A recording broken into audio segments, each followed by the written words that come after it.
Welcome to Masokumo Word and Prayer Message Class. Mo kí káàbọ̀ sí kíláàsì ọ̀rọ̀ àti àdúrà Masokumo táàyè bá wà ṣe àmì torí Dáníẹ́lì Ọlọ́run dẹ̀ dí àwọn kìnìún lẹ́nu mọ́ ó pa wọ́n lẹ́nu mọ́ yes or no Daniel chapter 6 verse 17 to 23 nítorí tiẹ̀ lè gún ìran èpè ìran ogun òdílé yín ṣe máa ṣẹ́ kí òrùn mẹ́sẹ̀gì tó wà lórúkọ Jésù àmín. Mò ń kà láti ní ìwé Timothy kìíní orí kẹfà ẹsẹ̀ ìkẹwàá rẹ̀ 1 Timothy chapter 6 verse 10 nítorí ìfẹ́ wọ́n ní gbòǹgbò ń burúgbó èyí tí àwọn mìíràn lépa tí a sì mú wọn ṣàkókòrò nígbàgbọ́ wọ́n sì fi ìbínú jẹ́ gbọ̀ngbọ̀n ara wọn lé ọkọ̀ àwọn kan kúrò nínú Ọlọ́run nínú ìfẹ́ Ọlọ́run nítorí ìfẹ́ owó níní owó kìí sí ẹ̀ṣẹ̀ biblically ìfẹ́ owó ní Bible tako yes inú ẹsẹ̀ Bíbélì yìí ni he that sent me Ọlọ́run Masokumo adákẹ́ má fọ̀hún lọ́jọ́ tí ọmọ ìjìyà ló ti fi Masokumo Word and Prayer Message eléyìí rán mi sí ẹ̀yin tó ní àǹfààní láti wá class láti wà ní class ẹ̀yin tí ẹ fẹ́ kọ́ sákòrò ní class eléyìí tí àkórí ẹ̀ jẹ́ God's generals and money ìránṣẹ́ Ọlọ́run àti owó series 6 ní eléyìí o case study wa níbí ó ní àwọn apostoli Kristi nígbà tí a máa kọ́ ẹ̀kọ́ láti ní ìṣe apostoli orí kejì ẹsẹ̀ ìkarùndínláàdọ́ta Acts of the Apostles chapter 2 verse 45 wọ́n sì ń ta ohun ìní àti ẹrù wọn wọ́n sì ń pín wọn fún olúkúlùkù gẹ́gẹ́ bí ẹnikẹ́ni ti ṣe aláìní kábíyèsí Ọlọ́run ohun ìní wọn case study wa níbí àwọn apostoli Jésù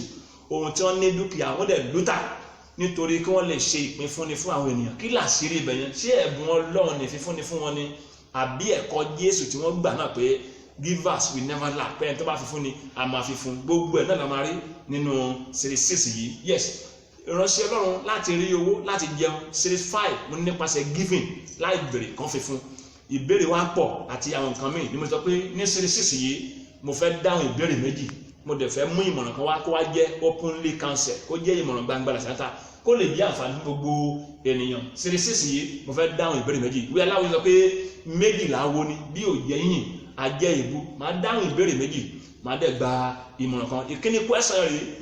kí ló dé tí ìfífúnni rọ àwọn kan lọ́rùn ẹnìkan nìyẹn o tí kò dẹ̀ rọ àwọn ọkùnrin náà lọ́rùn ìbéèrè ni o ìdáhùn sí ìyẹn rèé mo ka Bíbélì mi dé ìwé Róòmù orí ìkejìlá ẹsẹ̀ kẹfà àti ẹsẹ̀ ìkẹjọ rẹ̀ ó jẹ́ ká mọ̀ pé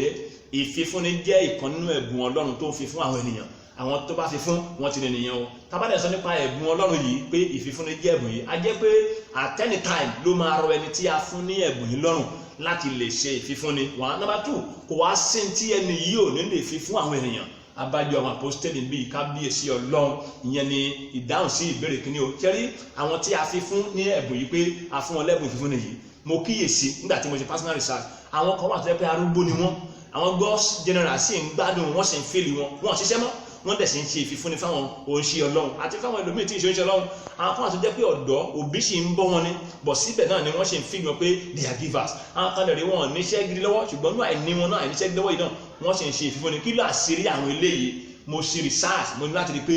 ó ní láti jẹ́ ẹ̀bùn Ọlọ́run fún wọn pé a fi fún wọn gẹ́gẹ́ bí ẹ̀bùn ni o nínú ìrìn àjò ìṣẹ́nusẹ́ Christ Matthias Bible College and Seminary ìkọ́nà àwọn olùkọ́ ilé ẹ̀kọ́ yìí tó ń dárúkọ ẹ̀ small but mighty mọ̀ pé kò tí ì ní mọ́tò ara ẹ̀ tó ti ra mọ́tò fún oníṣẹ́ Ọlọ́run láti máa lò kò lè jẹ́ pé pátìkùkù ó láti jẹ́ ẹ̀bùn ni yàtọ̀ sí yẹn á kábíyèsí Ọlọ́run obìnrin kan nínú àjò ìṣẹ́nusẹ́ mi ní òbí omi ìyá rédíò ni mo sọ kì í ṣe rédíò ló bí o orúkọ ẹ̀kọ́ nìyẹn ìbí mo sọ bí kí n ṣáà máa sọ rédíò kí n máa lọ rédíò owó ni ohun tí obìnrin ṣe rè kò níṣẹ́ ọkọ ẹ̀ ló ń ṣiṣẹ́ oúnjẹ máa ń wà nílé ó ń lo owó ó ń lo oúnjẹ ó ń lo ohun èlò gbogbo tó ní ló ń ṣe láti fi fún God's general mo fi ilẹ̀ nígbà tó wà láyé apart from mi àwọn oníṣẹ́ náà tó wà láyé káwá gbádùn nígbà tó wà láyé apart from yẹn àwọn èèyàn tó mọ̀ tí yóò mọ̀ ó dé stage gan wọ́n ti ẹ̀ ń bẹ̀rù pé àbí wọ́n fi ẹ̀bùn tó ń ṣe kiri ó fi ń gbá sí kí mo ní rọ́ọ̀ irú àwọn wọ̀nyẹn ẹ̀bùn ló jẹ́ fún wọn ló jẹ́ fún bẹ́ẹ̀ ìkejì rèé ṣe rí àwọn tó jẹ́ pé kò rọrùn láti fi fúnni pẹ̀lú dúkìá pẹ̀lú owó tí wọ́n ní lọ́wọ́ láyé wọn lẹ́bùn ẹ̀ ní o ìkẹta wá ní pé English ṣàfihàn pé whoever refused the platform of knowledge refused platform of greatness ẹni tó bá kọ pẹpẹ ìmọ̀ sílẹ̀ ó ti kọ pẹpẹ ìgbésókè pẹpẹ ìgbéga ló pọ̀ sílẹ̀ yẹn o àwọn kan wà wọn lẹ́bùn ìfífúnni ṣùgbọ́n nípasẹ̀ ẹ̀kọ́ Bíbélì ẹ̀yin Muslim tó wà kíláàsì bóyá nípasẹ̀ Kùránì pé ẹ fífúnni sàká ìwọ náà máa ní ni wọ́n ṣe ń ṣe ìfífúnni ohun tó kàn jẹ́ kí àwọn yẹn yàtọ̀ sí àwọn tó lẹ́bùn ni pé they are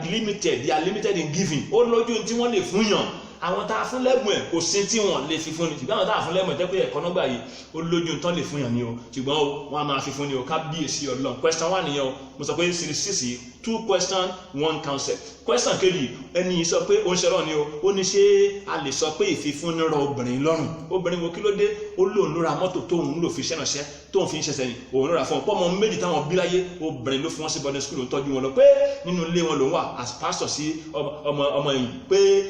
kókù dẹ̀ fọ́ oúnjẹ àti àwo pé obìnrin dẹ̀ sọ dẹ̀ ṣe bẹ́ẹ̀ pé owó àwo yẹn máa yọ ní owó oṣù tó pé nígbà tó ṣù parí òun ṣèwádìí ó dẹ̀ yọ pé ṣé a lè sọ pé ìfifúnni rọ lọ́rùn yéé I stand to be corrected in the class. Èmi ẹni tí àkọ́kọ́ tí kọ́ ni ohun tó kọ́ mi tí mo gbọ́ yé ni mo wá ń sọ ní kíláàsì o ṣùgbọ́n síbẹ̀ náà ẹ lè pàkíyèsí mi sí èmi ló kéré jù láyé fathers and mothers in the Lord ibi tí n bá ti mí sí ẹ o èmi rò pé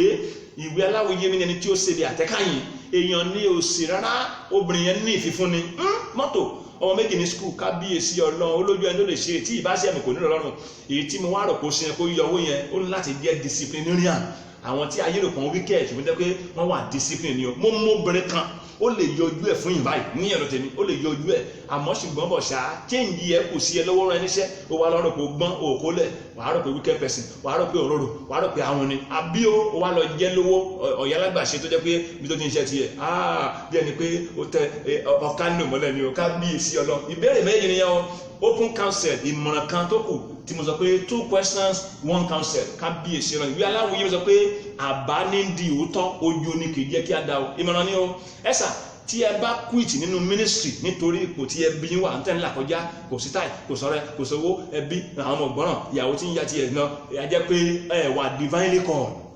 ìwé Kọ́ríńtì kìíní orí kẹrìnlá ẹsẹ̀ kẹjọ ó ní bí ohun ìpè kò bá dájú ká ni yóò múra fún ogun ara ń tí a máa bá pàdé nínú ìrìnàjò iṣẹ́ ní ẹ̀ka tó débi tá ń lọ kódà oníṣẹ́ ara gan máa kọ́kọ́ lájà kó tó débi tó yẹ pé àpótí ògbó wà yes no capital yes ni o yàtọ̀ sí pé ẹ kú òun iṣẹ́ yẹn tẹ bá compromise ẹ gbòdẹ̀gẹ́ ẹ wá di òpùrọ́ ẹ wá ń yé lọ́kànlẹ̀ bí àpò láti gba owó kẹ́lẹ̀ tẹ̀ra yín lọ́rùn kẹ́lẹ̀ tẹ̀ bí lọ́rùn a jẹ́ pé ẹni tí a kọ́ níkà tó gbà yín ẹ ti ní tinú intervention nìyẹn o kábíyèsí Ọlọ́run ìwé aláwòye ló sọ pé ó ṣe mérí ni ògbónìyẹ fẹ́rí àwòdì sá o èmi náà ti là kọjá rí ní àwọn ìgbà ohun tí mo lè ṣe tí mo fara forí rọ́ nígbà tí mi ò tí ì má rí ìgbà tó obìnrin dé kò ní rọrùn àwọn ọmọdé tó máa bèrè pé báyìí làwọn fẹ́ kò ní rọrùn kábíyèsí Ọlọ́run kí ló sọ mi di fendor nínú mọ́tò móòlù ẹ̀ all route in Lagos nínú mọ́tò Tata in those years ní Lagos kí ni mo lọ ń ta CD mi ìwé mi mo ti mọ̀ pé a fún mi ní ọ̀rọ̀ Ọlọ́run àti àdúrà mo wá sọ di ìwé mo yáwó mo bẹ̀rẹ̀ sí ní print ẹ̀ má sọ fún magazine every month kó mọ́tò láàárọ̀ láago 5 gbà mí kú láago 6 rọ̀lẹ́ gbà mí kú ní alẹ́ mo dẹ̀ rí owó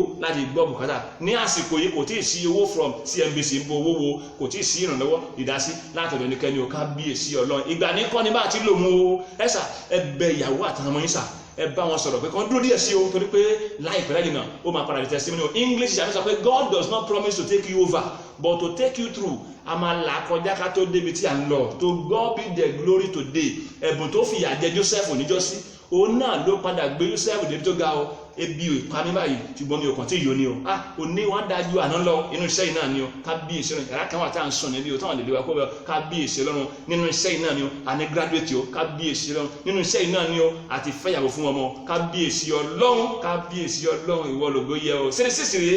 2 questions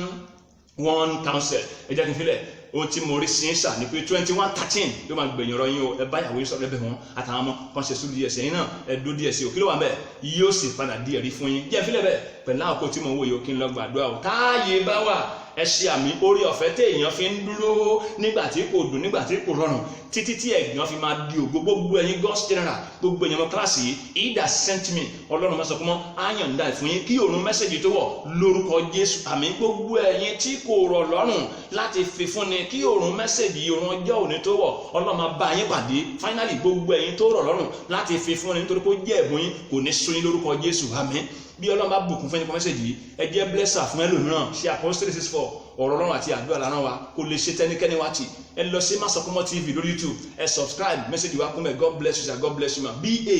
Ọlọ́run tọ́lá lórúkọ mi tí ayé mọ̀ sí Masokumo láti orí òkè Masokumo Ògìjó tàbí Christ Matthias Bible College and Seminary Ògìjó bákan náà ẹ̀rọ ìbánisọ̀rọ̀ mi ò yí padà 0805 605 5062 tàbí 0803 274 6913 Jésù Ọlọ́run Masokumo ààyè ló wà.